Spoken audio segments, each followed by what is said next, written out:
You finally have nothing to do, no urgent messages, no deadline waiting for you, no problem that needs to be solved right now. And yet, instead of feeling relieved, you feel uncomfortable. You check your phone. You walk into another room. You remember something small you should probably finish. You turn on a video, not because you want to watch it, but because silence feels strangely intense. Your body has stopped working, but your mind is still standing guard. And the most confusing part is that you may not even consider yourself an anxious person. You are productive, responsible, prepared. You simply do not know how to relax without feeling that you are forgetting something. But that feeling did not appear randomly. At some point, your mind may have learned that being calm was not the same as being safe. Some people grow up believing that peaceful moments can be trusted. They rest because they expect the world to remain stable while they do. But other people learn something very different. Maybe your home could be quiet one minute and filled with tension the next. Maybe an adult's mood changed without warning.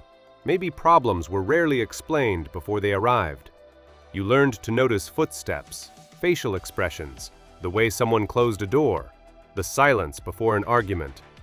You became good at detecting small changes because small changes sometimes meant that something larger was coming. And even after life became more stable, that habit remained. Now, when everything is calm, part of your mind begins searching. What am I missing? What is about to happen? What should I prepare for? You may call it overthinking, but it may be an old protective system doing exactly what it learned to do. It keeps looking for danger, because there was once a time when noticing danger early made you feel more in control. The problem is that a mind trained to anticipate problems does not automatically stop when the problems disappear. Sometimes it simply starts inventing new ones. There is another reason rest may feel uncomfortable. You may have connected your value to what you can provide. Maybe you received the most praise when you were helpful, when you performed well, when you solved something, when you made life easier for everyone around you. You became the reliable one, the person who remembers, the person who handles things before anyone has to ask. And over time, productivity stopped being something you did. It became evidence that you deserved your place. That is why doing nothing can feel more threatening than it should. When there is no task, there is no proof, no accomplishment, no one thanking you, nothing showing that you are useful. So your mind creates activity. You reorganize something that was already organized. You answer messages that could wait. You start planning tomorrow before today has even ended. From the outside, this looks like discipline. But discipline usually has an off switch. Fear does not. And sometimes the person who appears extremely productive is not running toward success. They are running away from the feeling that without achievement, they might not be enough. This is why lying down is not always the same as recovering. You can sit on a couch for 3 hours and still feel exhausted afterward, because your body was still, but your attention never stopped moving.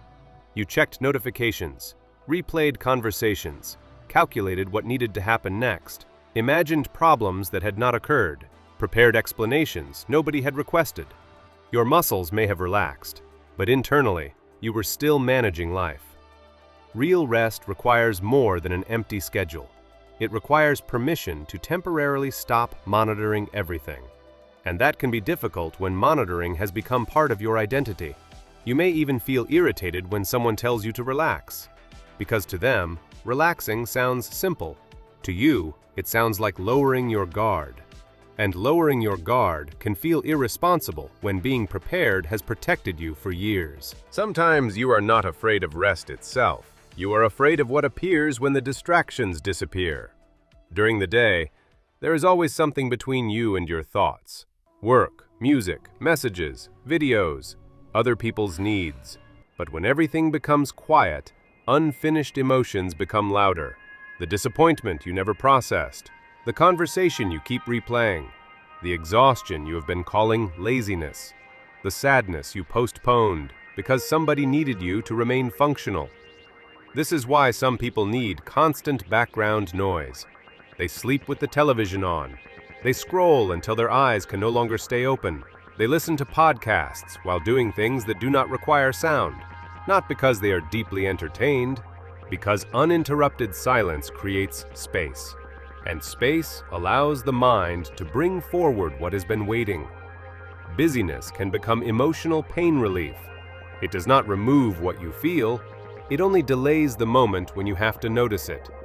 People who struggle to relax often feel safest when they are managing something, a plan, a schedule, a problem, even a crisis. A crisis is exhausting, but it is also clear. Something is wrong, something must be done. Your role makes sense. Peace is less clear. Nothing needs you. There is no emergency to organize, no emotional fire to put out. And without a problem, you may briefly lose the identity you built around solving problems. This is why some people function remarkably well during difficult periods, then fall apart when the difficult period ends. While the crisis is happening, survival provides structure. Afterward, the body finally has enough space to feel what survival required. You may think, why am I struggling now? Everything is finally okay. But sometimes, finally okay is the first moment your mind has been able to stop postponing its reaction. You may also carry an invisible rule. Other people are allowed to be tired. You are supposed to keep going. You encourage friends to take breaks. You tell people not to be so hard on themselves.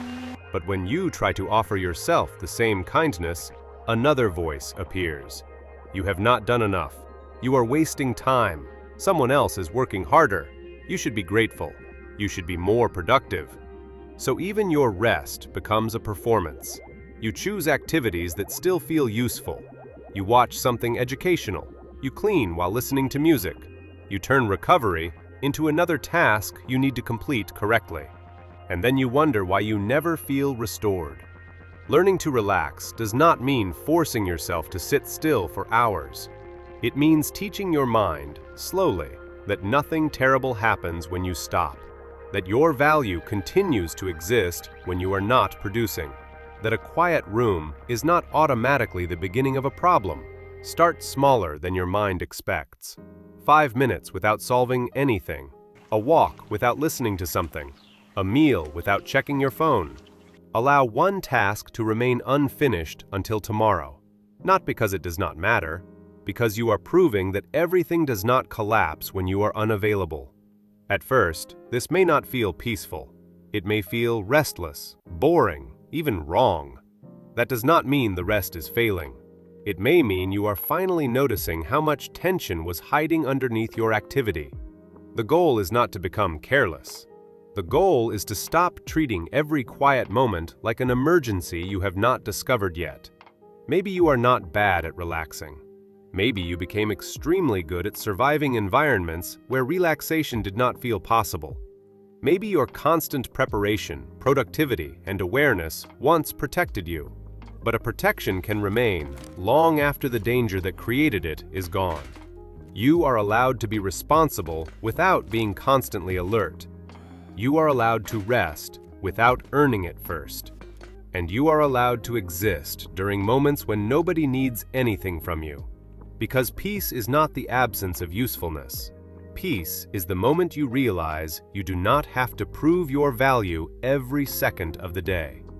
If this video described something you have felt but never knew how to explain, subscribe to Brain Decoded. Here we explore the hidden psychology behind the habits, emotions, and behaviors that shape our lives without us even realizing it. And in the comments, answer one question. When you finally have free time, what is the first thing your mind tells you that you should be doing?